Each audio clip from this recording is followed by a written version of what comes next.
afternoon. Dito na ako ngayon sa Muñoz,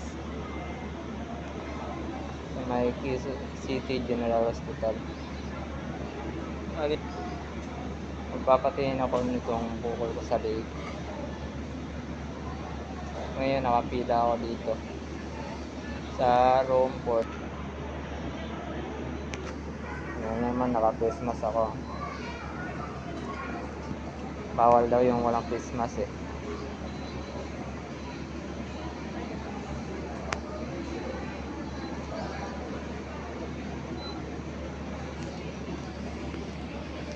Dami nakapila guys.